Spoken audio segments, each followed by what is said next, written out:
à tous et bienvenue dans le podcast LPPB. C'est la rentrée et après ces quelques semaines off, nous sommes très heureux de vous retrouver. Nous voici donc réunis pour un 5e épisode qui sera largement consacré au golf et aux enfants, avec un débat pour l'équipe de chroniqueurs. Toute la gang est au rendez-vous de cette reprise avec notre consultante préférée qui vient de souffler une bougie de plus que l'an dernier, Marion Ricordo. Salut Lionel, salut à tous. Et l'équipe de garçons est aussi au complet, Christophe Soudet. Oui, bonjour tout le monde. Julien Fontaine. Salut à tous. Gurvan Bonny. Salut tout le monde. Et notre ami Caribou, Cyril Le Gouern. Allô tout le monde. Alors tout de suite, on entre dans le vif du sujet et on va s'intéresser d'abord à un majeur, le premier majeur féminin de l'année qui se déroule en ce moment en Écosse sur le parcours du Hall Course du Royal Troon avec Christophe Soudet qui va nous faire une petite présentation à mi-parcours du tournoi. Alors moi j'ai été content de découvrir ce parcours de Trône parce que j'en entendais parler depuis des années. J'avoue que s'il était déjà passé à la télé, je l'avais pas spécialement remarqué. C'était il y a 4 ans. C'était il y a 4 ans. Moi, j'avais pas, je me souvenais pas de ce. J'avais pas la télé. J'avais pas la télé. Non, mais il est superbe ce parcours. Puis il est dans les conditions qu'elles ont eues depuis jeudi. Alors aujourd'hui, ça s'est calmé, heureusement. Alors là, il était vraiment très difficile. Je sais pas ce que vous en avez pensé. C'était du golf écossais, très dur. Alors très injuste aussi. C'est ce qu'on reproche souvent. On en avait parlé, je crois, plusieurs fois quand on a fait des comparaisons entre les majeurs. Ce qu'on reproche souvent aux majeurs en Écosse, surtout en Écosse où la face ouest anglaise qui est souvent plus venteuse. Et c'est injuste parce que celles qui sont parties le matin, souvent elles sont un peu plus avantagées. Celles qui sont parties vers 10h, 11h, alors là, elles ont les pires conditions. Et puis après, celles qui partent plus tard dans l'après-midi, je ne sais pas ce que tu en penses, Marion, mais c'est vrai que c'est un peu injuste, quoi, les majeurs. Ça a des avantages. Le tirage est très, très important. Ouais. Bon, par contre, ça donne un jeu particulier, quoi, vraiment, et des conditions très dures. Là, il faut sortir un jeu différent. Et aujourd'hui, ça s'est un peu calmé. Sur une saison et sur une carrière, ça s'équilibre. On ne peut pas être chat noir tout le temps. Puis là, je pense que particulièrement ce British, je crois que dès le premier tour, même les premières parties ont eu tempête. Ouais. Donc là, pour le coup, je crois que cette année, c'était relativement juste dans le sens où je crois qu'elles ont toutes eu des conditions dantesques les 2 premiers jours. Ouais, en fin d'après-midi, un peu moins. Hier après-midi, en fin de journée, effectivement, ça a été un peu plus facile. Mais les scores, voilà. Là, je crois qu'il y avait une joueuse, il y a une américaine qui est à -5 à mi-parcours, qui est à -5 à mi-parcours là, aujourd'hui. Mais ça souffle beaucoup moins et il y a du soleil, etc. Mais la réflexion est plutôt intéressante de se dire que c'est vrai que sur une carrière, ça s'équilibre. Donc sur un tournoi, bon, c'est toujours injuste. Mais ce parcours du Royal Troon, il était celui de The Open 2016 avec la victoire de Stenson. Je m'en souvenais pas. Je m'en souvenais pas de ce bord de mer là. Et ils ont tendu les greens aujourd'hui seulement parce que les jeudi et vendredi c'était pas possible, ça aurait été trop rapide. Et là, il y a moins d'Américaines déjà aujourd'hui. Alors, il y en a encore. Alors il y a plusieurs joueuses qui sont pas connues pour être dans le top 20, top 30, top 50 qui ont des résultats. Ça serait intéressant d'essayer d'analyser, de comprendre pourquoi elles sortent du lot depuis 3 jours. Et il y a Lydia Ko, dont j'avais dit, souvenez-vous, il y a quelques semaines, après qu'elle avait fait beaucoup d'interviews pendant la période de confinement où elle semblait radieuse, joyeuse, où elle semblait avoir retrouvé pas mal de joie de vivre. J'avais dit qu'elle semblait retrouver le sourire. Et ben, elle a retrouvé le sourire dans son golf. Alors, elle s'est lamentablement... elle a lamentablement explosé dernièrement, juste avant de gagner un tournoi. Donc, elle a raté la victoire. C'est encore Danielle Kang qui a gagné, qui avait battu avant ça notre Céline Boutier juste la semaine d'avant. Mais par contre, elle est encore en forme pour ce majeur et elle est bien placée encore aujourd'hui. Je peux vous donner même des résultats en direct. Il y a Minjili donc, qui n'a pas gagné de majeur pendant sa carrière, qui est très bien placée à l'heure actuelle. Ouais, celle qu'on Tout connaît le monde n'a trop, pas une consultante comme la nôtre. Bien sûr. J'espère que tu parles de Chris. Oh non, c'est pas parce De que j'ai des Christelle. cheveux. Oh. Ouais, Sofia Popov, Lindsay Weaver, Austin Hurst, Gilman, celle dont tu parlais là, qui est à Ouais. -4, -5, -4, -5 peut-être là maintenant. Elle était à -5 à .9. Ouais, c'est toutes des joueuses qui sont pas habituées à être dans un top 10 un samedi, ou alors qui l'ont fait très rarement. Austin Hertz, il me semble quand même qu'elle a gagné sur le LPGA une fois. Ouais, elle a une victoire, mais en majeur, j'ai regardé ses résultats. Ah non, en majeur, non. Ouais. C'est pas trop ça, quoi. Donc, on va voir ce que ça va donner. Bon, il y a eu des dégâts, il y a une Bipark qui est pas loin. Donc, à mon avis, ça peut être une joueuse qui a jamais gagné de majeur, qui remporte demain la victoire. De toute façon, dans le top 20, après 36 trous, elles étaient que 3 à avoir déjà gagné un majeur. Il y avait que Lydia Ko, Anna Northwest et Inbee Park dans le top 20 qui avaient déjà gagné un majeur. Donc, là, il y a Injection qui est rentrée. Qui est rentrée, et Aria Jutan-Nugard. Alors, nous, Françaises, il y en a qu'une seule qui a raté le cut. Elle est tombée au mauvais moment, je pense. Elle est partie juste au moment où il fallait pas. Hein. Le jeudi, ça a plombé sa journée. Hier, elle s'est battue, elle a fait une belle journée. Et puis après, il y a Perrine et Céline qui, elles, ont passé le cut. Elles sont T45. Elles se battent, et c'est bien de vouloir se battre et de continuer à faire le meilleur résultat possible jusqu'à dimanche soir. Mais on avait 3 Françaises, c'est déjà pas mal. C'est bien. Et d'ailleurs, on avait aussi 3 Français pour le premier majeur masculin.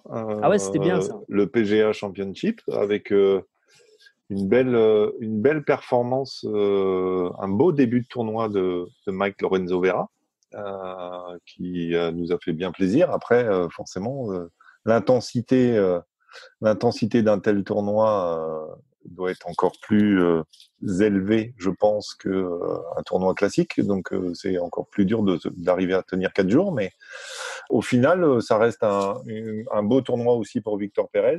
Et puis, la victoire d'un tout jeune, tout talentueux américain, Colin Morikawa, au nez à la barbe des plus gros. Ça me fait plaisir de voir un jeune comme ça, radieux, un peu à la Jordan Spieth, c'est plein de sourires, humble, gagné pour sa première présentation en majeur, en plus de ça.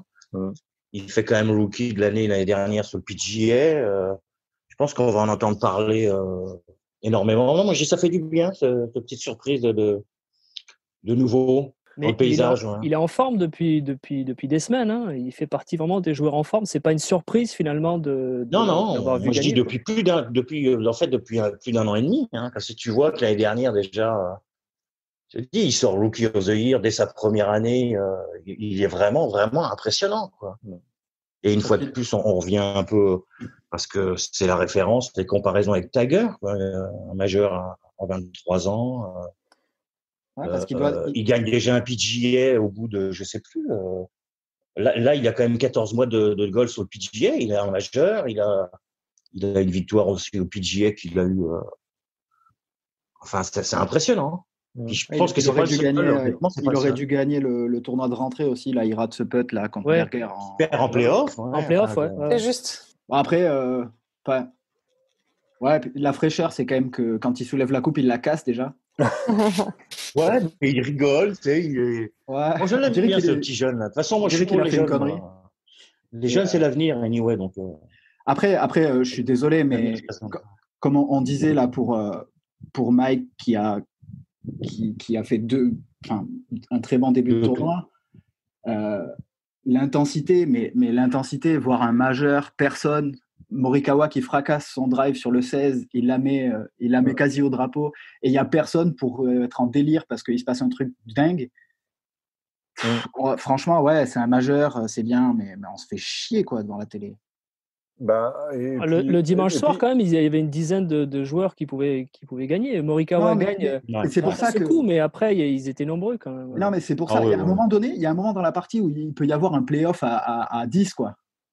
Et je me dis, cette intensité-là, avec les gens d'accord. qui sont autour des greens, et on sent que d'un côté, il se passe quelque chose, de l'autre, et les gens réagissent. Ouais.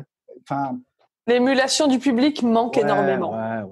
Ouais, mais ça. Et pourtant, enfin, on en avait parlé avec la Ryder Cup en se disant, tiens, ça aurait été sympa de l'avoir sans spectateurs. Ouais, c'était une réflexion qui me venait, c'était de me dire, combien de fois, quand tu regardes la Ryder Cup et t'entends des cris par ailleurs, sur un autre green, et puis au moment où la caméra arrive, et tu vois un Américain au putt, tu dis, merde, il l'a rentré ce con. En fait, et là, tu te dis, tiens, si elle avait eu, on n'aurait jamais eu ça. En fait, là, on aurait vraiment eu la surprise de savoir s'il allait le rentrer ou pas le rentrer et tout ça. Ouais, mais enfin. Donc, bah voilà, c'était histoire de faire un petit tour de l'actualité, l'actualité récente. Il y en aurait forcément plein à en dire. On va rester dans la jeunesse et même dans les plus jeunes avec l'œil de Marion qui s'est intéressé à la relation parent-enfant dans le sport en général et dans le golf en particulier. Exactement. Donc, c'est bientôt la rentrée des classes, la rentrée des activités sportives. Et j'imagine que vos enfants ont tous hâte de reprendre les entraînements et la compétition, surtout qu'on en a été privés pendant longtemps à cause de ce satané virus. Donc, on espère que ça va bien reprendre en septembre. On croise les doigts, mais voilà, on est sur la bonne pente. Donc voilà, moi je voulais aborder un sujet qui me fascine, c'est celui de la relation parents-enfants dans le sport et notamment le rôle des parents dans la pratique sportive de leur enfant. C'est vraiment plus par rapport au rôle des parents. La toute première chose importante à savoir, c'est que vous les parents, vous avez un rôle hyper compliqué. Il est jamais simple de trouver sa place et de la tenir avec des enfants sportifs. Alors, le premier message que je veux faire passer, c'est faites au mieux, soyez indulgents avec eux, mais aussi avec vous. Bon, j'ai que 5 minutes à peine pour en parler, donc c'est beaucoup trop vaste pour faire le tour et je pense qu'on en débattra avec les autres chroniqueurs après parce que voilà, il y a tellement de choses intéressantes à dire. Mais je vais faire un petit résumé, un petit condensé des choses qui me semblent importantes. Moi, je veux l'aborder, ce thème, par rapport aux enfants qui sont déjà dans la performance ou ceux qui sont en devenir, voilà, des futurs sportifs. Mais bon, je pense que ça peut être aussi intéressant pour les enfants qui ont une pratique loisir complète. La chose la plus importante qu'il ne faut pas oublier, c'est qu'on parle d'enfants. Donc, même s'il y a un projet sportif, les notions d'amusement et de plaisir doivent rester centrales. Faut jamais s'écarter de ça, en fait. C'est-à-dire que vous mettez votre enfant au golf, c'est super. Vous le poussez à être performant, c'est super. Mais n'oubliez pas que c'est un jeu, le golf. Alors là, on parle de golf, mais ça fonctionne avec tous les autres sports. Et qu'en plus, les enfants doivent s'amuser. Donc, en tant que parent, il faut que vous vous questionniez sur le pourquoi. Pourquoi mon enfant se lance-t-il dans ce projet ? Est-ce qu'il le fait pour lui, pour moi ? En fait, votre rôle, c'est finalement une remise en question permanente. Enfin, faut savoir pourquoi votre enfant fait ça. Est-ce que c'est de votre faute ou est-ce que c'est pour vous ? Est-ce que c'est avec vous ? Enfin, voilà. Il faut bien comprendre ses motivations. Est-ce que la motivation est sociale ? Donc, est-ce que c'est pour être avec les copains ? Est-ce que c'est pour se défouler, se dépenser ? Est-ce que c'est pour se dépasser ? Parce que votre enfant a déjà ça dans le sang. Est-ce qu'il veut gagner ? Et s'il veut gagner, pour qui veut-il gagner ? Est-ce que c'est pour lui ou pour vous ? Il faut aussi que vous soyez lucide sur vos propres attentes. Si celles-ci sont élevées, votre enfant il va se juger en fonction de vos réactions. Et cela peut évidemment avoir des conséquences néfastes sur sa pratique. Si vous n'êtes obsédé que par les résultats, votre enfant pourrait se ressentir moins aimé s'il ne gagne pas. Je vous ai dit, vous aviez un rôle compliqué et là, ça se confirme. C'est pour ça que parfois, il est important de créer un cadre pour votre enfant. On peut prendre l'exemple de l'entraîneur. Ça va être une sorte de guide. Il va guider votre enfant au niveau de la technique et de la stratégie. Votre rôle par rapport à l'entraînement, ça va être de lui remémorer ses exercices, de le guider quand son prof n'est pas là. Mais à aucun moment, vous devez juger ni ses résultats, ni l'exécution de son exercice. C'est pas votre rôle. Il y a aussi un aspect qui est important à aborder, c'est celui de la procuration, disons, lorsque certains parents vivent à travers la réussite de leurs enfants. Donc évidemment, c'est pas un cas de figure idéal. C'est pour ça que là encore, vous devez repasser par ce processus de questionnement et il faut bien s'assurer que l'enfant ait le premier rôle dans son projet. C'est pas vous qui avez le premier rôle, ça doit être l'enfant. Donc, faut que ça tourne autour de lui et pas forcément autour de vous. Vous, parents, vous allez être les plus grands influenceurs dans la carrière de votre enfant, sportif ou non. Tout à l'heure, j'ai utilisé le verbe « Alors, si je dois conclure, je dirais « Ne jugez pas votre enfant. Votre rôle de parent, c'est de l'aimer, de le soutenir, de l'encourager, le réconforter, le féliciter, le pousser parfois. Vous êtes parent, mais vous êtes aussi chauffeur, infirmier, psychologue. J'ai dû en oublier pas mal. Vous aurez un rôle central. Vous devez être partout, mais invisible. Alors, bravo et courage. Et si vous voulez que vos enfants soient excellents, faites tout pour leur montrer le meilleur exemple. » Je peux te poser une petite question, Marion? Oui. C'est tes parents qui t'ont mis au golf, toi? Oui. Et à quel moment, grosso modo, tu as l'impression que devenir pro est quelque chose qui pouvait être, on va appeler ça, un sujet pour toi? Et est-ce que tes parents ont eu besoin de te pousser dans la pratique du golf pour avoir ce rêve, si c'était un rêve, on va dire ça comme ça? Alors, c'était pas un rêve. Je pense que c'est aussi pour ça que j'ai pas été aussi performante que j'aurais voulu l'être. Moi, c'était du loisir. Moi, je jouais au volley. Le golf, c'était mon loisir jusqu'à ce que je rentre au pôle France à Toulouse, où j'ai commencé à me structurer beaucoup plus. Et même là encore, j'avais pas forcément envie de passer pro. C'était juste, je voulais pousser un peu l'expérience un peu plus loin. Et finalement, après avoir fait que ça pendant 2-3 ans, ça s'est imposé à moi. Je dois admettre que si mon père m'avait pas poussé à faire du golf et à m'orienter dans cette direction, je pense que je serais jamais passé pro. Parce que c'était pas mon rêve, c'était pas un objectif en soi. Moi, je voulais faire des études et je voulais, avoir une vie qu'on peut qualifier de normale. Donc, c'est vrai que le rôle des parents, et j'en suis consciente et je l'ai vécu, le rôle des parents, il est hyper important. Et alors ma mère, j'avais un équilibre énorme entre mes deux parents. Ma mère, c'était, quand je parlais de soutenir, etc., ma mère, c'était ça. C'était le côté réconfortant, soutien, toujours avoir les mots gentils et positifs. Et mon père, c'était la fermeté, la rigueur, le booster, et puis celui qui a poussé tout ça, parce que franchement, donc je dis pas que c'est une mauvaise chose, parce que en l'occurrence ça s'est super bien passé, je regrette pas, je suis super contente qu'il m'ait poussé, mais c'est vrai que c'était pas mon projet. Donc quand on est parent, faut faire très attention, parce que je pense que je suis assez malléable et que mon père savait comment s'y prendre et il a bien réussi et il a su me motiver suffisamment, et je pense que ma mère était là pour rattraper quand ça débordait. Donc ça s'est bien passé parce que l'équilibre était génial, mais je pense que ça peut aussi tourner vinaigre dans certaines situations quand ça vient pas de soi, quand ça vient que des parents. Donc c'est vrai qu'il faut être prudent. Moi, ça s'est hyper bien passé. Mais on connaît des cas où ça s'est moins bien passé. Donc c'est juste ça. C'est juste une question de prudence. Les parents font toujours le meilleur. Ils essaient toujours de faire ce qu'il y a de mieux pour leurs enfants. Ça, c'est une évidence. Mais parfois, ils se trompent. Ça arrive. Enfin, je veux dire, l'éducation d'un enfant. J'ai pas d'enfant, mais j'imagine que l'éducation d'un enfant, c'est hyper complexe. Et pour le sport, c'est la même chose. On tâtonne, on avance, et puis c'est compliqué. On fait des erreurs, j'imagine. On apprend comme ça. Et c'est pour ça que se faire guider, parfois, se faire aider, construire un cadre autour de son enfant, c'est bien, parce qu'il y a des gens qui savent faire ça très très bien. Donc le rôle de parent, c'est d'aider son enfant à s'encadrer, et puis d'être d'être là pour lui quoi qu'il arrive, finalement, c'est ça. Donc le pousser, oui, ça fait partie du jeu, mais je pense que les décisions doivent quand même venir de l'enfant. Merci Marion. J'ai l'impression qu'on voit souvent les parents être très actifs dans les champions d'aujourd'hui, en fait. Ça a commencé avec Tiger. On sait le rôle du père de Tiger dans la carrière de Tiger. Et quand on peut lire sa biographie, on s'aperçoit que ça a commencé quand même très tôt, quoi.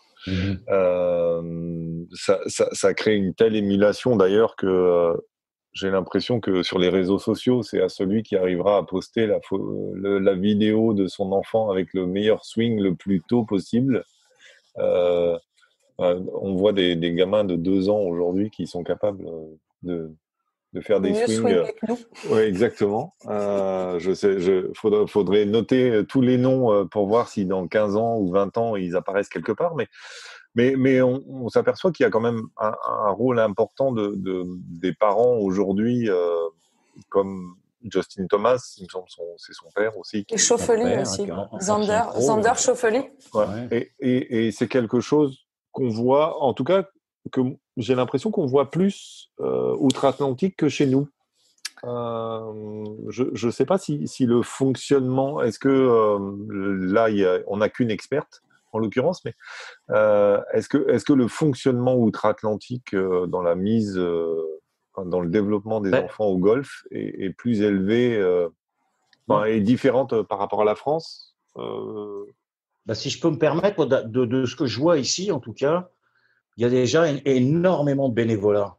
Tout ce qui peut toucher les enfants, donc les parents s'investissent vraiment, vraiment, quoi. N'importe quelle compétition de football, de soccer ou de quoi que ce soit, les enfants sont là, ils vont aider à faire la buvette, à vendre des articles, pour faire vivre le club déjà d'une part, et puis même les parents entre eux.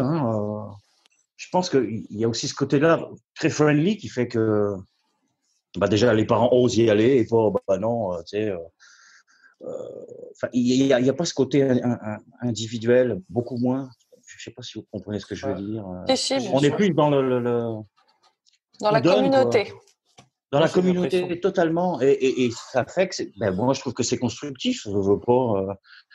Déjà, ça permet aux structures d'exister, surtout si les jeunes. On sait très bien que c'est difficile de tenir un club, que ce soit dans n'importe quel sport, un petit club du dimanche ou quoi, parce que souvent on vivote. Donc, s'il n'y a pas des dons ou des commanditaires, il ne fait pas long feu. Et je pense que justement, le fait que les parents s'impliquent, déjà, ça leur permet d'être proches de leurs enfants lors des compétitions ou autres. Mais en tout cas, c'est bénéfique.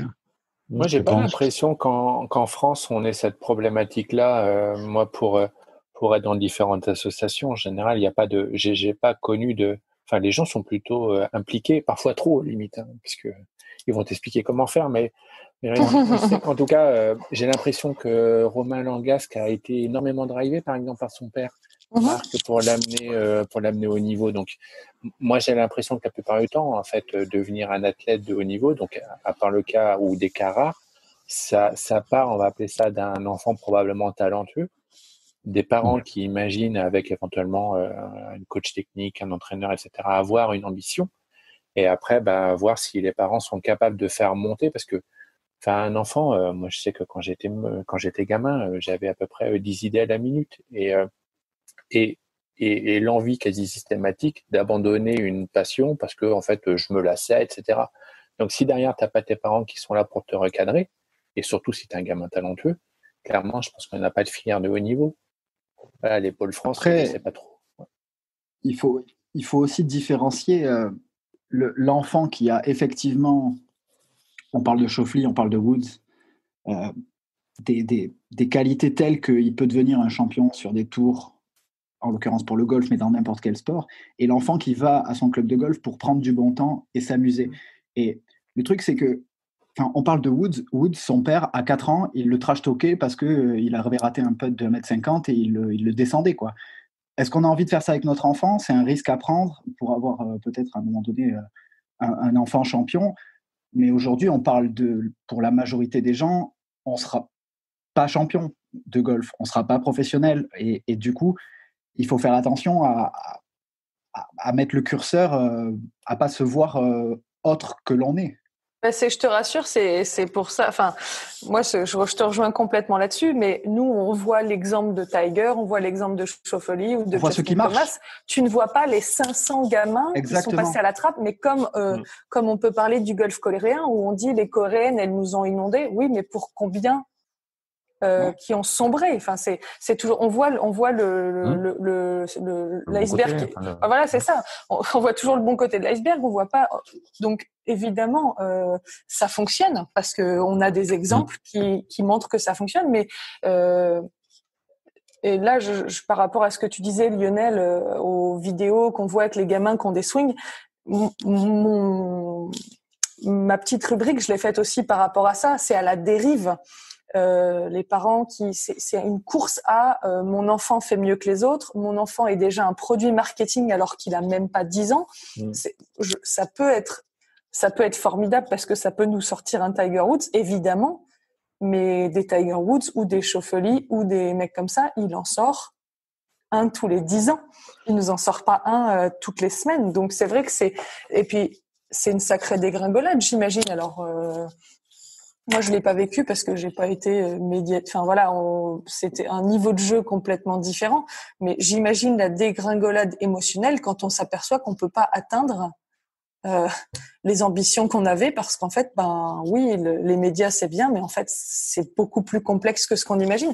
Et c'est pour ça que je disais que c'est néfaste par moment, parce que il faut toujours être prudent. Les médias, les réseaux sociaux, c'est formidable, c'est un outil génial, mais il faut il y a le revers de la médaille, quoi. Ouais, c'est ça. Tout le monde ne réussit pas. Il y a beaucoup d'appelés, peu d'élus. Mais le sport en général, c'est un monde de requins. Enfin. En fait, on doit mettre en perspective le fait que ne pas réussir à devenir professionnel ou à devenir un champion dans n'importe quel sport, ça peut émaner de plein de raisons différentes. Ça peut être le mental du gars, n'importe quoi, son niveau de jeu effectif. Enfin, il y a plein de choses. Et en fait, il faut se rendre compte que les parents là-dedans, ils ont un rôle au moins autant important que les mains, les doigts ou la rotation du gars. Bien Donc, sûr. De la même manière qu'on doit faire attention à son swing, et on doit faire attention quand on est parent, à son enfant et à ce qu'on va lui dire, quoi, pour qu'il... On s'aperçoit que ceux qui réussissent, alors, évidemment, il y aura des contre-exemples, on pourra sûrement en trouver, mais ceux qui réussissent, les parents ont été là. Et peut-être que si aujourd'hui on réussit pas encore en France, je vais dire pas encore, c'est peut-être aussi parce que les parents n'ont pas la culture golfique qui peut exister aux États-Unis, par exemple. Moi, je joue au golf depuis 20 ans, mais mon père, il joue au golf depuis 15 ans. Et aujourd'hui, mon fils, qui a 8 ans, est beaucoup plus éveillé au golf parce que je joue au golf. Mais en France, comme on a ce retard, est-ce que vous vous êtes mis au golf parce que vos parents jouent au golf quand vous êtes jeune? Non, Non, a pas priori, du tout. non. Quand on regarde les garçons, ils Non. font nom de la tête. Pour ceux qui nous écoutent, Non. les garçons Non. font tous nom de la tête. Parce que vous ne Non, nous voyez j'aurais pas, mais nous, on les refusé, voit. moi. Je pense que j'aurais jamais joué du coup, moi. Je pense. Si tes parents avaient joué au golf. Moi, Mais ta après, mère, elle n'a pas le temps de jouer au golf, elle écoute le podcast. Donc, Non, mais par contre, Pour se démarquer, là. il y a des clubs en France, il y a de nombreux clubs en France qui ont eu une culture golf très importante, et il y a eu de nombreux champions qui sont issus de ces clubs. Et que ce soit au Pays Basque ou autour de Paris ou ailleurs, il y a des clubs qui ont vraiment formé depuis 50, 60 ans des générations de joueurs professionnels français, quoi. Alors après, ils n'ont pas forcément toujours je dis pas qu'il n'y en réussi, a pas, mais mais j'ai quand même l'impression que dans la création des champions, le rôle des parents est important et que ça devient, enfin, peut-être plus que dans n'importe quel autre sport, même si les parents vivent beaucoup le sport par procuration, le sport de leur enfant. C'est enfin, on est sur un sport individuel, donc ça rajoute à cette à cette nécessité de l'encadrement familial, je pense, par rapport à un sport d'équipe, par exemple, où après, les gamins... c'est un sujet d'actualité, hein. Et quand on est parent depuis peu de temps, ou depuis 10 ans ou 15 ans, hein, c'est un sujet qui fait l'actualité depuis maintenant pas mal d'années, parce qu'il y a eu tellement de sports en France qui se sont professionnalisés qu'il y a aujourd'hui beaucoup de familles qui ont été touchées par cette professionnalisation, le fait d'avoir mis des enfants dans des écoles qui sont allés plus loin, qui sont devenus, qui ont essayé d'être pros. Et si tu regardes bien depuis une dizaine d'années, quand même, c'est un sujet d'actualité. Et pour le golf, ce que j'ai vu, c'est qu'aujourd'hui, il y a un vrai échange enseignant-parent, et qui met un petit peu le curseur sur le rôle de chacun. Enfin, il y a une explication de texte. Aujourd'hui, ce que m'expliquait Olivier Tourin, mon pro, aujourd'hui, il gère vraiment les parents. Les parents, quoi. Voilà. Il a une gestion des parents et il l'explique. Il la prend en compte dans le travail qu'il fait avec le jeune, aujourd'hui, c'est quelque chose qu'il maîtrise bien. Apparemment, tous les coachs qui coachent beaucoup de jeunes, ils font Ils ça. échangent avec les parents. Non, mais Ouais. après, moi, je l'ai pas précisé dans ma rubrique, mais il est évident que dans tous les sportifs de haut niveau, quels qu'ils soient, je pense qu'il y a très peu de cas où les parents ne sont pas présents. C'est juste qu'il faut pas que les parents polluent, mais les parents sont systématiquement présents parce que nos parents, c'est notre éducation, c'est nos fondations, c'est notre base. On peut pas faire. Je pense que c'est compliqué de faire autrement qu'avec ses parents. Et ça, Après, apparemment, ça a changé. Parce que c'est vrai que ma génération, mes parents, ils venaient pas du tout voir ce qu'on faisait. Ils nous laissaient à l'entrée du club, ils nous laissaient faire. Et puis après, ils nous demandaient tiens, qu'est-ce que tu as fait? Qu'est-ce que tu as eu comme résultat, etc. Oui, mais Après, pas dans le sport de haut niveau. alors, pas dans le sport de haut niveau, Pas dans mais le sport de haut niveau. chez les jeunes maintenant qui commencent à bien jouer ou chez les parents qui veulent s'investir, apparemment, depuis une dizaine, quinzaine d'années, les parents sont beaucoup, beaucoup, beaucoup plus présents que ma génération. En tout cas, ça paraît assez clair quand même. Ça se structure au fur et à mesure. Mais effectivement, Gurvan a raison, ça se structure et il y a aujourd'hui une gestion des parents qui est devenue de plus en plus obligatoire, mais qui apparemment s'est améliorée, quoi. De toute façon, les parents, ils doivent être présents. Je veux dire, enfin, je pense pas. Si tu regardes finalement tous les mecs je prends les garçons en exemple parce que les filles n'ont pas forcément les moyens toujours de voyager avec toute leur famille en tournoi, mais les hommes sur le PGA Tour qui ne sont pas mariés, les gens qui les attendent au green du 18, c'est leurs parents. Sinon, quand ils sont mariés, c'est leurs femmes et leurs enfants. Mais je veux dire, s'ils sont pas mariés, les parents sont là. Donc finalement, les parents ont un rôle primordial dans la réussite sportive des enfants. Ils sont indispensables. Mais ils ont un rôle bien. Ouais. Non, mais, ça, je sais pas. Je connais pas. Bryson sur le green du 18, c'est l'arbitre qui l'attend. Ouais. Par contre, tout à l'heure, on parlait de Luis Patrick Reed, ça peut pas être ses parents. J'allais le dire. Ça peut pas être ses parents. Non, mais ça, c'est affreux. Lui, c'est pratique, c'est sa femme, c'est tout. Mais... La question que je me pose, c'est est-ce que c'est un avantage que les parents soient ou que l'un des parents soit dans le golf, ou au contraire, mieux vaut être extérieur au sport, ou en tout cas à ce sport? Moi, pour prendre l'exemple, en bossant un peu, quand je cherche à vous interroger sur les qui suis-je à la fin au quiz, là, je fais pas mal de recherches et du coup, je lis pas mal de biographies de golfeurs. 95% sont fils de profs. Ouais. D'accord. Fils ou filles, en l'occurrence. Mais pour être en tout cas professionnel, apparemment, ça aide. Déjà financièrement, je pense. Puis il y a le côté affectif, du coup. En plus. C'est ton père qui t'enseigne ou ta mère. C'est sûr que ça va plus te pousser, je pense, déjà. Ça peut être le message. C'est complètement. Ça peut être catastrophique, mais ceux-là réussiront pas, anyway. Si t'es pas trop bon, ça va, quoi. Enfin, moi, je vois avec Anton, qui a 8 ans, qui joue au golf.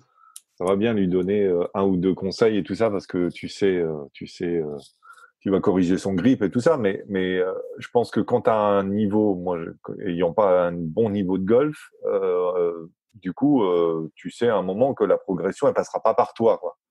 C'est-à-dire qu'elle passera par l'enseignant, etc. Mais ta question, c'était de savoir s'il fallait que les parents aient un pied dans le milieu, déjà. Exactement. Est-ce que pour l'éveil au sport, oui. Après, est-ce que c'est pas à double tranchant quand justement, c'est que t'as vite fait de t'immiscer dans ce que tu disais tout à l'heure, vous êtes là pour lui rappeler qu'il a un exercice à faire, mais pas le corriger, quoi, sur l'exercice. Après, je pense que c'est quand même plus facile parce que un golfeur est complexe. On le sait tous. Ceux qui nous écoutent savent qu'ils sont complexes. Et donc, je pense que pour être compris, il vaut mieux que les parents soient golfeurs.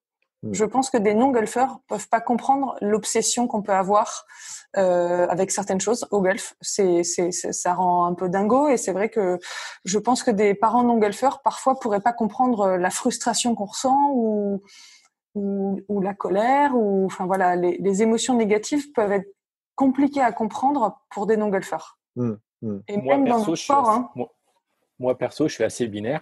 Dans l'esprit, pour moi, avoir tes parents golfeurs, ce serait, on va appeler ça un minimum, parce que je pense que alors déjà, on est un des rares sports où on peut se pratiquer entre garçons, filles d'un même niveau, etc. Donc déjà, c'est la possibilité de pouvoir avoir des moments, on va appeler ça, où ton gamin est en train de peut-être de travailler ou de travailler quelque chose, mais avec toi. Et ensuite, je pense que battre son père est un truc qui est vraiment très intéressant. C'est-à-dire que moi, je sais que j'ai connu, on va appeler ça des gamins qui tapaient tellement fer, où les parents partaient en gros des bleus, voire même parfois des rouges, pour essayer d'être challenging avec leurs gamins. Chacun à leur niveau. Mais grosso modo, en essayant de se dire, écoute, bon, c'est bon, j'en ai marre de me prendre des torgnoles, ou alors, t'as vu, je suis en train de claquer mon père, quoi.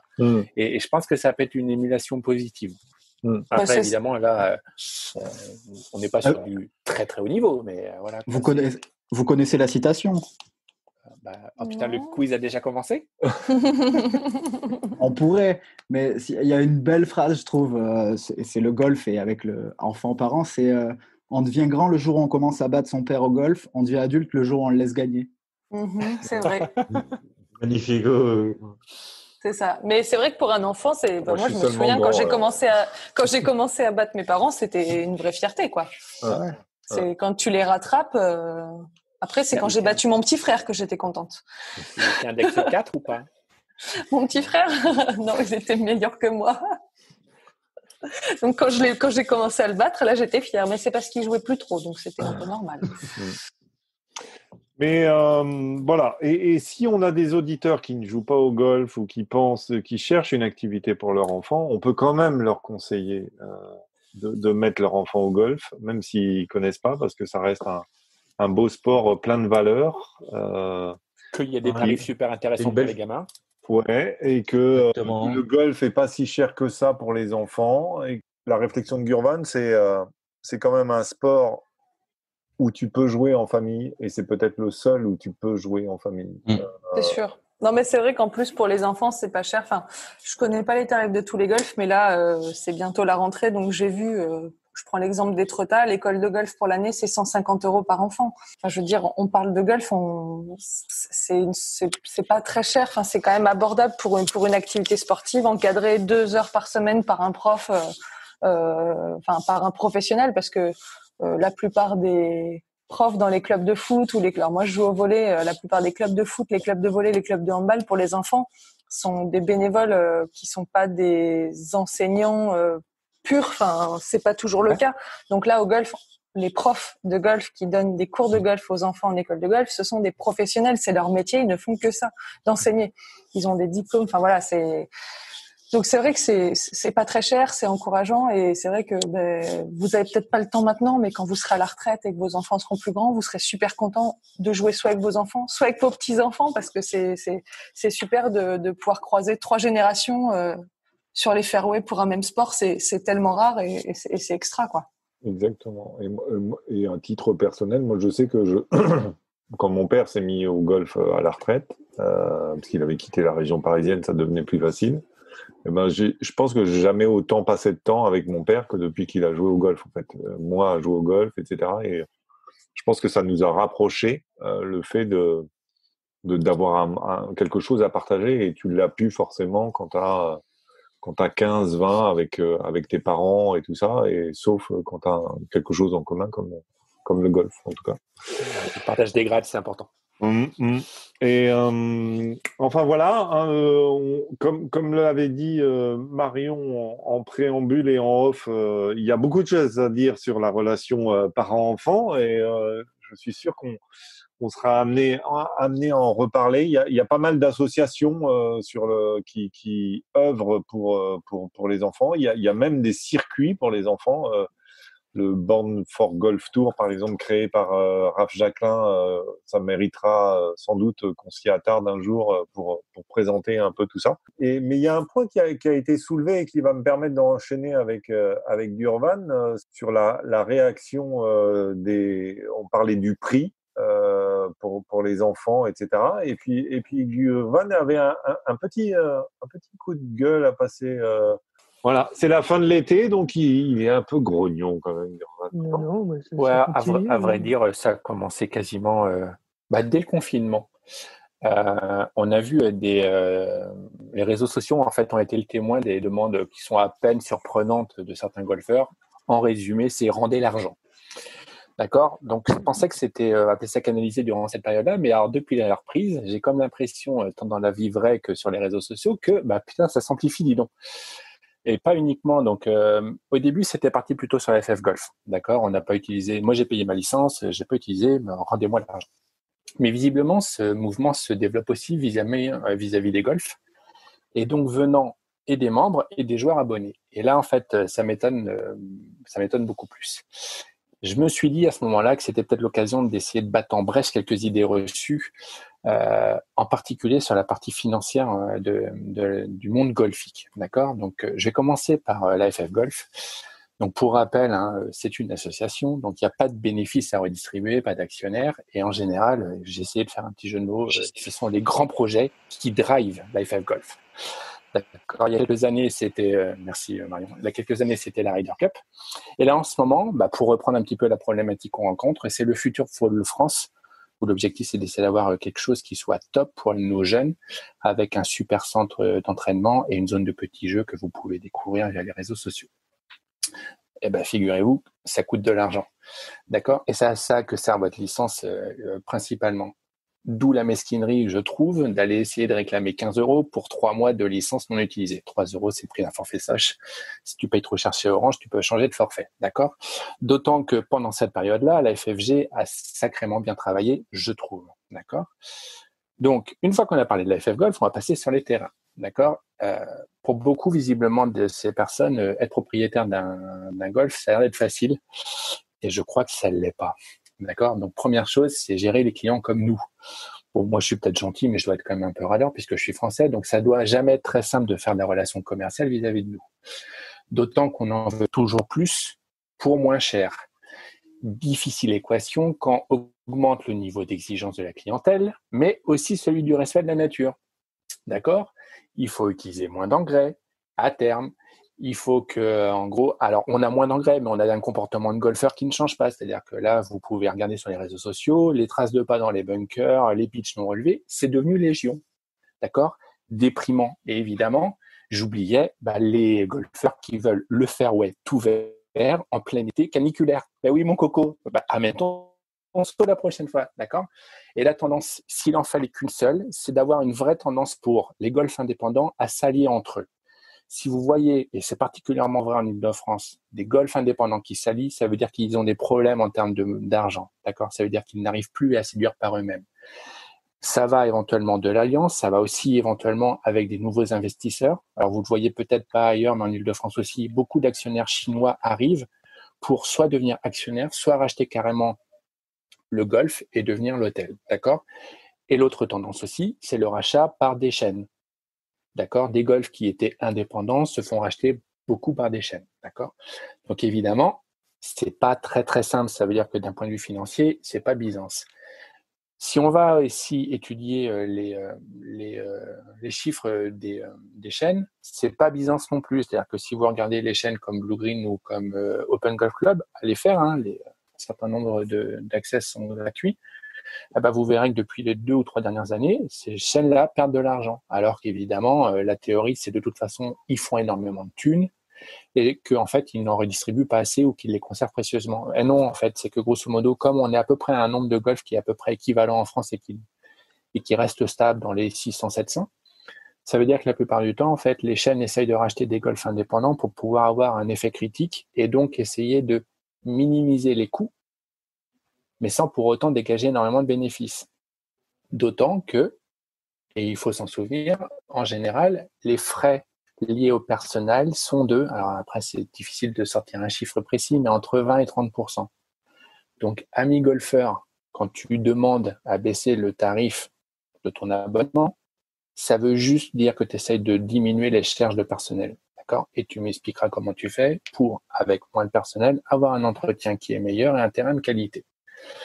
D'accord. Ensuite, si on continue, on passe maintenant côté boutique. Alors là, par contre, difficile d'avoir des chiffres. D'accord. Mais grosso modo, la tendance, tout le monde l'a vu, c'est que on essaye aussi là aussi d'essayer de faire, on va appeler ça un groupement. Eurogolf en est par exemple la particularité. Des golfs indépendants s'allient entre eux pour avoir une centrale d'achat qui est encore pas plus grosse, pour avoir des volumes et des tarifs intéressants. Mais elle est contrecarrée par la tendance que j'appelle Darty. C'est quoi la tendance Darty? C'est le client vient en magasin, repère la taille, regarde le prix, et évidemment va chercher sur Internet où il ne paiera pas ni la TVA, et puis éventuellement, comme on est proche quand même de nos amis grands-bretons, aura des tarifs plus intéressants sur le web, voire même éventuellement à Hong Kong. Le seul domaine qui est taxé, on va appeler ça épargné par cette tendance, c'est les équipementiers. D'accord? À force de sortir un driver révolutionnaire chaque semestre ou chaque année qui va toujours plus loin selon la pub, ce qui n'est pas vérifié selon les multiples rapports, le marketing et, on va appeler ça les clubs qui sont quand même assez sympas, réussit à faire son effet avec une marge nette, donc après tout avoir enlevé, aux alentours des 10%. Dans la filière golf, on peut considérer que ce sont les seuls bénéficiaires. Donc, amis golfeurs, si tu te plains de dépenser trop pour le golf, un seul conseil, quitte à faire des choix, consacre ton argent à le mettre dans ton abonnement ou tes green fees, plutôt qu'à mettre ton matériel, d'accord? Et si tu veux changer de matériel, eh ben, soit tu attends les promos, soit tu vas avoir d'autres marques, et je vais m'arrêter là parce que je risque de repartir sur un podcast LPBP où je vais me transformer en Maryse.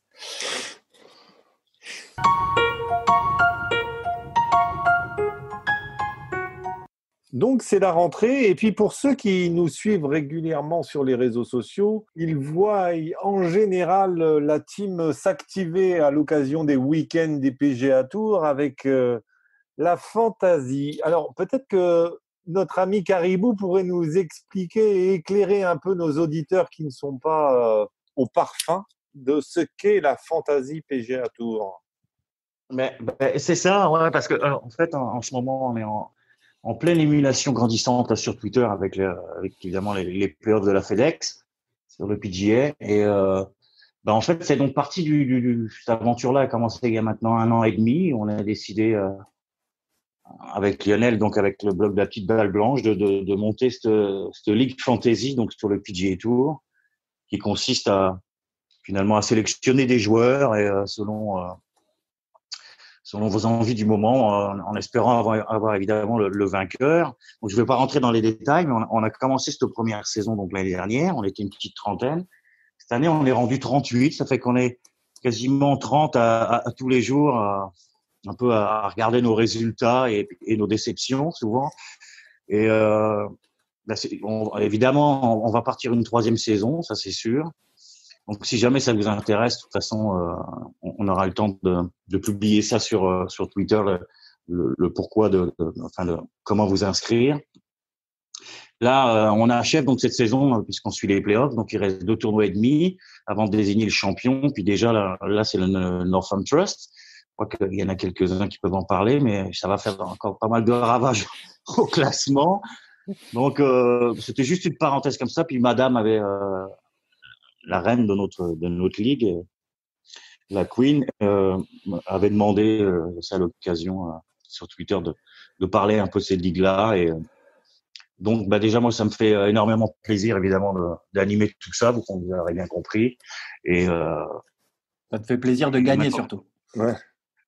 Oui, parce qu'évidemment, ouais. Qu'on soit compétiteur ou pas, ouais. Et puis non, puis les résultats, moi, je ne cache pas, les résultats sont là. Moi, j'y joue personnellement depuis la création et d'année en année, c'est de mieux en mieux. Et puis cette année, j'espère bien faire mon meilleur résultat. Et, bon, le gars, il est modeste, il est 32e mondial. Hein. Même au niveau de la Ligue. 32e mondial j'ai été 3e avant cette année Covid. J'étais plus qu'à 100 points de la première place. T'étais 3e mondial de la fantasy sur cette saison? Ouais. Et je pense que j'aurais pu prendre la première parce que ça s'arrêtait aux players et j'avais English de mon équipe qui a fait un -7 le premier tour.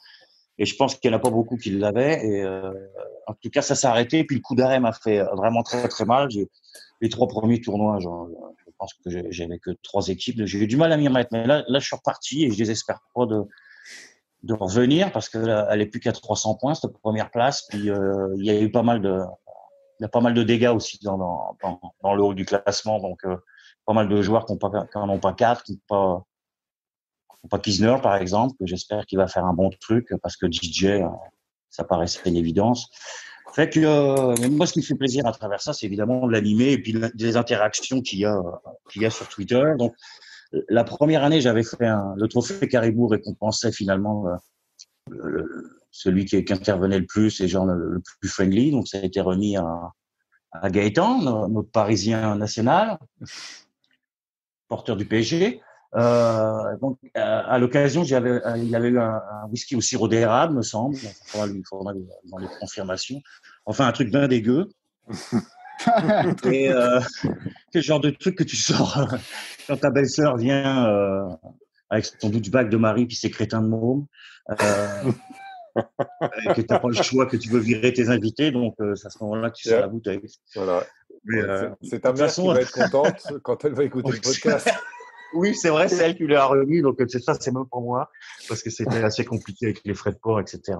Donc cette année, je pense que je vais aussi faire un cadeau. J'envisage probablement les vainqueurs des segments et puis le vainqueur au général. Donc moi, bien évidemment, je suis hors concours parce que je ne veux pas m'offrir un peu, ça ferait plus de sens quoi de cadeau. Fait que je réfléchis à des petits trucs, forcément, ça va avoir une connotation golf, puis ou au moins Montréal et Québec. Justement, vu que tu en parles, je pense qu'un vol pour la Président's Cup de 2024 serait un excellent lot. Je vais me débrouiller. J'ai un ami qui a une agence de voyage. Bon, en ce moment, il claque des dents là parce qu'il n'a pas beaucoup de boulot. Mais je vais voir s'il peut nous arranger ça.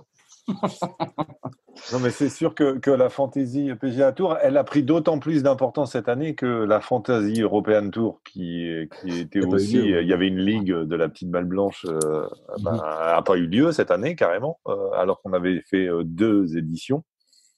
Et puis, on désespère pas de mettre Chris à la Fantasy puisque c'est le seul à ne pas vouloir jouer avec nous. Mais Chris, Enfin, c'est comme moi, tu t'inscris. Ouais, c'est ça. J'allais dire, on en connaît un qui s'est inscrit et qui est existant. Un tournoi. Bon, allez. Mais non, mais l'année prochaine, j'espère bien vous embarquer l'année prochaine. Surtout que Chris, avec tes connaissances en termes de quiz golfique, je pense qu'il y a un bon client là.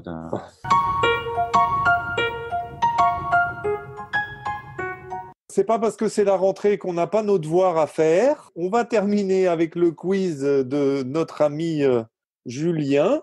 J'espère quand même qu'avec toutes les vacances que vous avez eues, vous avez pu réviser. J'ai jamais autant bossé. Ouais, voilà.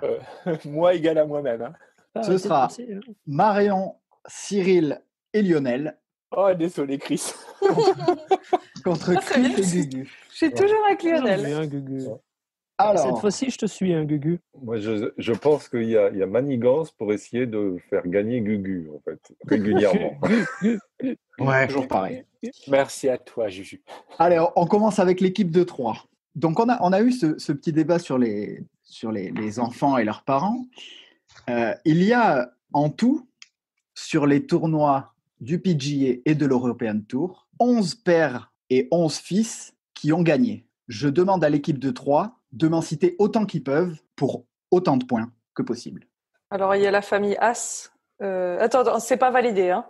Mais il y a Bill et Jay As, non? C'est pas ça? Marion, c'est une très bonne réponse. Merci. Par contre, messieurs, je n'ai pas beaucoup d'inspiration pour les autres. Ouais, mais ça doit pas. Alors, si je me souviens bien, en écrivant des articles sur l'Open britannique, il devait y avoir les vieux Écossais au tout début du 19e siècle, là, avec senior et junior, genre les Park, là. La famille Park, junior et senior. Willy. C'est coréen, ça. Non. J'ai une question. Tu parles bien de vainqueur. Il faut que le père et le fils aient gagné. Ils aient gagné, soit sur le PGA, soit sur l'European Tour. Et les noms. Ah oui, mais ça n'existait pas, le PGA Tour et l'European Tour, donc tu les as pas. Alors, pour les anciens, ils les ont comptés. Ah, d'accord. Donc là, la famille des Écossais, non? Les Park? Non, je dis une bêtise. Park. Senior et junior. Willy Park. Willy Park senior et Willy Park junior, c'est bon. Ah. Ouh, ça fait 2 points. Cyril, t'es inspiré ou pas? Franchement, c'est chaud. Moi, j'ai un ou deux américains, mais je suis pas. Bah vas-y, lance-toi parce qu'a priori, nous, on les a pas. Justement, tout à l'heure, je parlais de Davis Love. Non, c'est pas La famille Davis. Love. Davis Love et Ouais. Davis Love the Third. C'est ça, oui. Je Attendez, sais pas. je fais une petite Oh. vérification. Et je ne crois pas. Hein. Non, moi non Et- plus, ça me et dit rien. Non. L'Américain qui a failli gagner l'Open de France, là, face à McDowell, là, qui échoue, là. Comment il s'appelait? C'est Ah, on a anglais. le droit de faire des erreurs ou dès qu'on a perdu? Oui, oui, vous avez le droit de faire des erreurs. Après, je vais vous mettre une petite. Il est 43 à 45, on arrête. D'accord. Non, Je mais t'aide, l'Américain qui est un peu. Surnom C'était un le peu- Morse. Stadler, non, c'est pas ça? Stadler Kevin Stadler? et Craig Stadler, non? Exactement. Joli. Après, va savoir. Derrière, ouais, pas loin. Attends, mais tout bêtement, parce que tu as pris l'exemple de Davis Love, mais tu as aussi Charles Howell.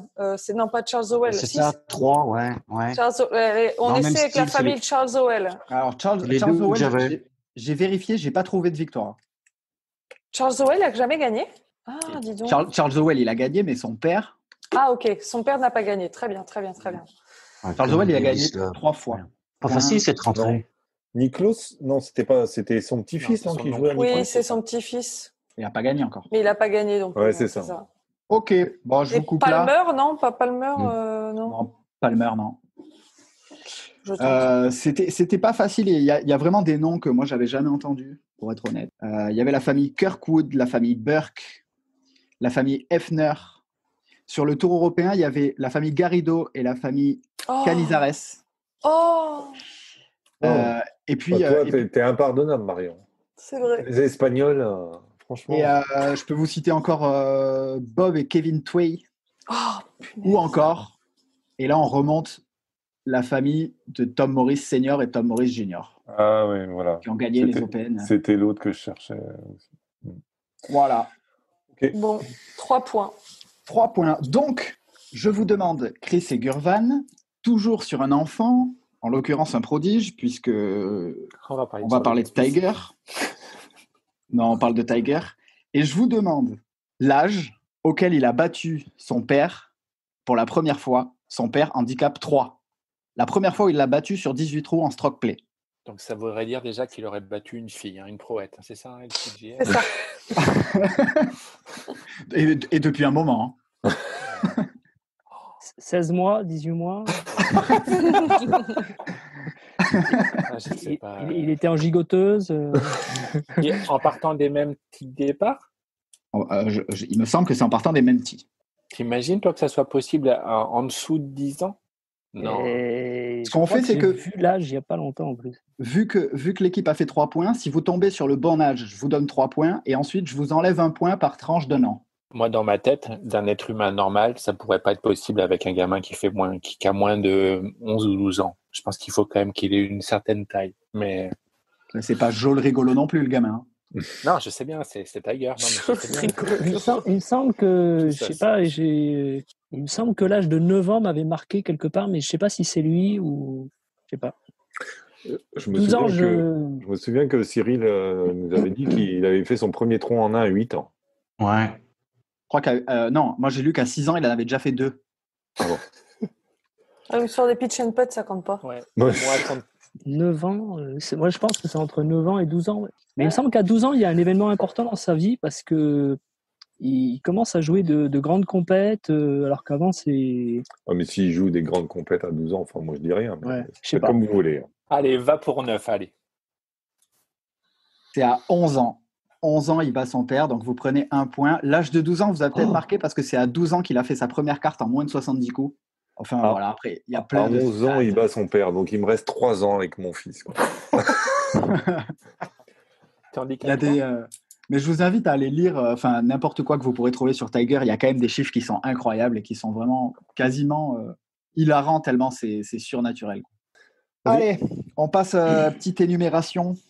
Toujours pareil, on parle de jeunesse. Et je vais vous demander les 13 plus jeunes vainqueurs de majeur, hommes et femmes confondus. Je donne la main du coup à l'équipe qui ne l'avait pas au premier tour, donc l'équipe Chris Gugu. On leur donne pas les difficiles. Non. Non. On commence par les faciles. Genre, par exemple, moi, j'aurais tendance à croire que genre un certain TW peut avoir fait partie de cela, mais Toi, tu m'inquiètes. Mais bon, j'ai dit que j'allais te suivre. Je vais jusqu'au bout des idées. Mais de toute façon, il était très jeune. Il avait quoi? Il avait 21 ans, non? Ouais. Allez. En 1997, au Masters, Tiger a effectivement 21 ans et il est dans la liste. Je suis sûre de mon coup pour un truc. Ouais, Ah si non, on c'est veut hommes avoir- et femmes confondus ou pas? Ah Ouais. oui, c'est hommes et femmes confondus. Oui. Donc il y a des jeunes hommes qui sortent de la liste. Celle si, que on j'ai joue son citée. si on joue son chouchou, on est à peu près sûr de gagner, non?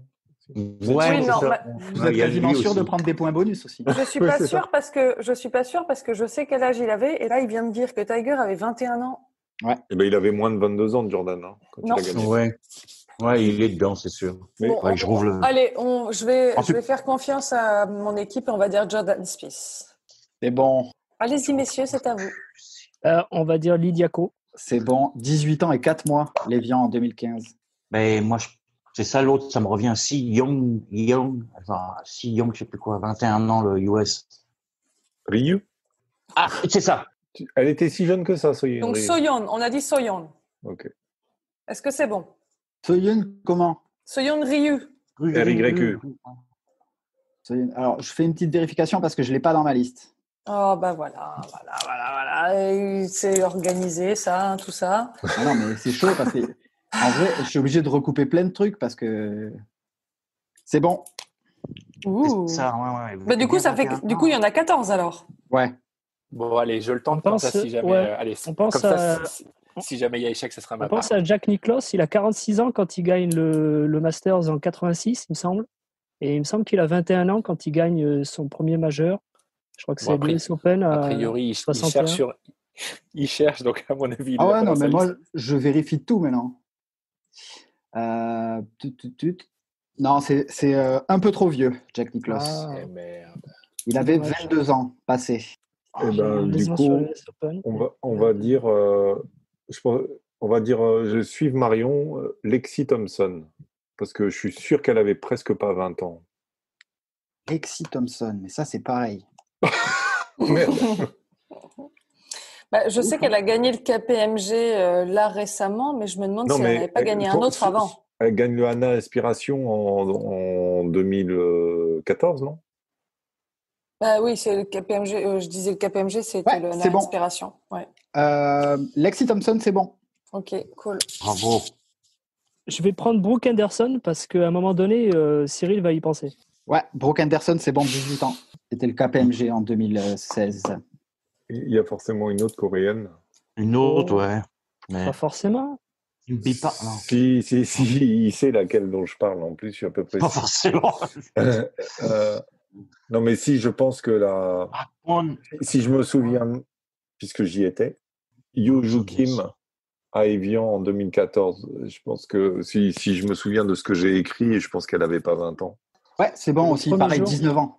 Ouais, c'est Ouais. ça. Chris, je sèche. Ouais, je suis obligé de la citer. Je dis Non. Dean Park. Ouais. J'en serais voulu si je l'avais pas dit. Et t'es remonté aux années ancestrales? Enfin, genre il y a 100 ans, quoi, parce que Ouais, je suis remonté il y a 150 ans. Ah ouais. La dernière que je t'ai notée, Lionel, je suis quasiment sûre de moi. Ah bah vas-y. Mais c'est possible, hein, ouais, elles ont toutes. Inji Chen. Ouais. Donc c'est à vous, alors?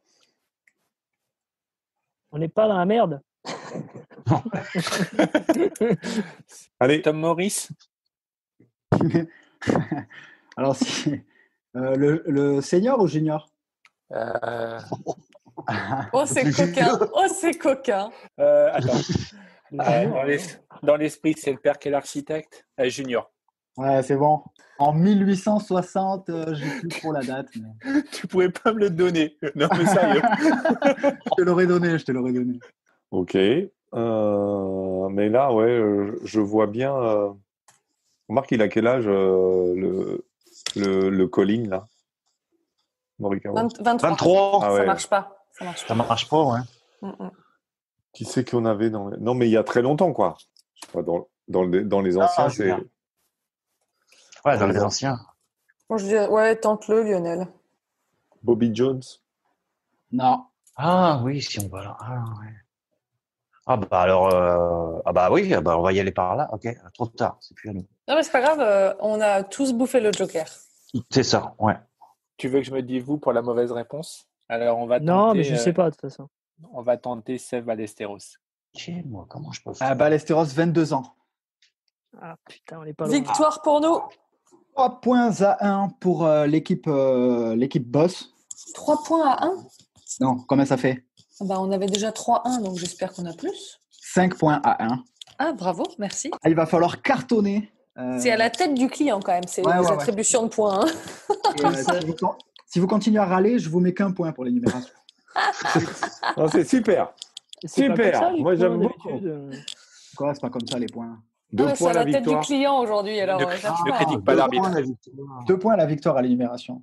Et d'habitude, c'est pas. Et le premier jeu, c'est pas un point? Non, mais Mais c'était là, il a bizarre, fait leur truc. différemment. Parce que d'habitude, c'est Ils un en quiz ont- règle. Ils en ont D'habitude, c'est 3. les règles. Je leur ai mis 3 points. Et vous, je vous ai donné la possibilité de vous aligner en donnant la Oh bonne. là là, ils changent les règles. Du coup, on peut plus gagner, quoi. C'est fini. Si, il faut que vous répondiez bien à la question à 4 points. Pour le... Oh là là. Pour égalité. Franchement, c'est Change les jouable. règles. C'est jouable. Mais ça ferait égalité, de toute façon. Ouais, ça ferait égalité, mais on serait content. Pour Ouais, c'est la rentrée. Ouais. Allez, un petit qui suis-je. Pour 4 points donc. Et je laisse l'équipe qui est en retard au score avoir la main. Je suis né le 22 février 1963. Fils, et nous en parlions tout à l'heure, une fois n'est pas coutume, d'un professeur de golf. J'ai pour modèle Tom Weiskopf, qui est lui-même un double vainqueur de la Ryder et vainqueur du British en 1973. C'est mon modèle. Avec 28 victoires en carrière, je suis la personne la plus jeune jamais introduite au Hall of Fame par le processus du vote. C'est pour 4 points. Donc, Ouais. si je suis pas trop nul, il a donc 57 ans. Ouais, je sais, c'est impressionnant. Bravo, 1 point Gugu, vous vous rapprochez. Merci. Merci, public. Allez, on tente Faldo. Non, ce n'est pas Nick Faldo. On tente pour la gloire ou pas? Parce que de toute façon, maintenant qu'on a gagné. Ouais. Moi, j'ai aucune idée. tu, Je vous tu avoue. peux essayer, mais... Allez, Fred Couples. Pardon, je n'ai pas entendu. Fred Couples. Justement, j'ai cru que c'était ça, vu que tu répondais pas. Je me suis dit, oh là là. Non, c'est pas Fred Couples. Mince. Du coup, La main revient à l'équipe Chris Gurvan pour les 3 points. En tout cas mon début de carrière, je galère. Puisqu'après avoir commencé par taper dans des fruits, faute d'argent pour m'acheter des balles, je suis suspendu du tour auquel j'appartiens pour avoir falsifié ma carte. Je rejoins finalement le PGA Tour en 93 et je remporte la même année le Buick Open en m'offrant en même temps le titre de rookie de l'année. John Daly. Non, c'est pas lui que je pensais. gardez John Daly en tête parce qu'un jour c'est sûr que je ferai un quiz sur lui. Cyril et Lio, vous avez une idée?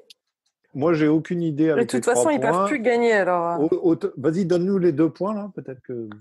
En 1998, ma carrière décolle. C'est l'année de mon premier succès en majeur en m'offrant l'USPGA. Genre le majeur dont personne ne se souvient le palmarès. L'USPGA 98. L'Argentin. Attends, L'Argentin, comment il s- Dans une période dominée par vous savez qui, j'arrive à me hisser au sommet des leaderboards gains et classements mondiaux. J'occupe d'ailleurs le spot de numéro 1 mondial pendant 32 semaines tout au long de ma carrière. Pour moi, c'est le Fidjien, c'est Vijay Singh. 32, enfin, il est Merde. mondial à la même Merde. époque. Il gagne le titre. Moi, je Merde.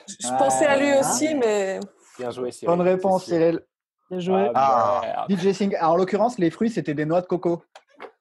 Ah, c'est ça. Ah J'ai ouais, vu d'accord. ça devait défoncer ses clubs.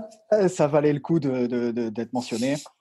Et le dernier paragraphe pour 1 point, c'était même si je vole des places à des jeunes souhaitant faire leurs âmes sur le Corn Ferry Tour, hein, on se rappelle de cette histoire où ils prenaient la place des gars, la mienne est définitivement avec les meilleurs de la petite balle blanche. Grâce à moi, les îles Fidji se sont fait un nom sur les fairways du monde entier.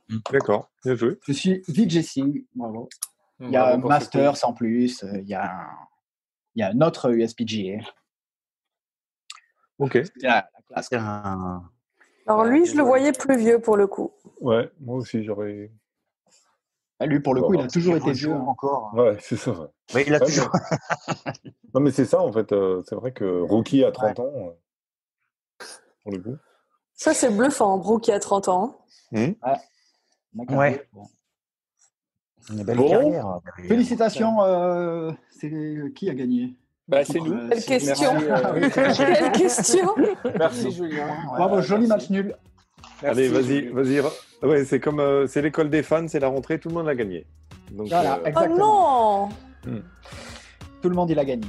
Bon, eh bien, merci à tous de votre participation pour cet épisode de rentrée. Et puis, je vous dis à très bientôt. Au revoir tout le monde. Salut, Au revoir. salut à tous. Bye Bye bye. la gang, c'est un réel plaisir de vous retrouver. Bye bye. Bon golf.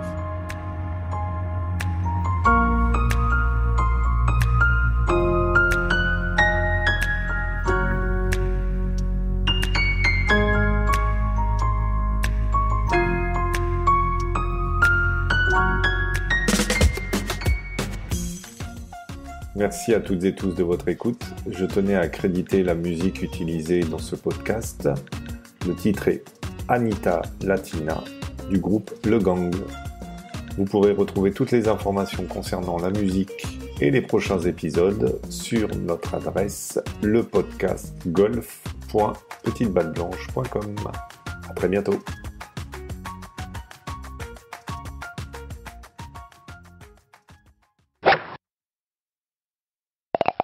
Là, c'est la période un peu creuse pour quelqu'un comme moi dans le sud de la France, parce qu'il fait vraiment très très chaud.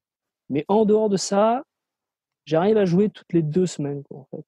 Et c'est bien, quoi. Parce qu'il n'y a quand même pas que le golf dans la vie. Et Ah bon là, Bizarre, toi. là, j'ai un tournoi qui a été annulé. Mais qu'est-ce qu'il fait ici, lui?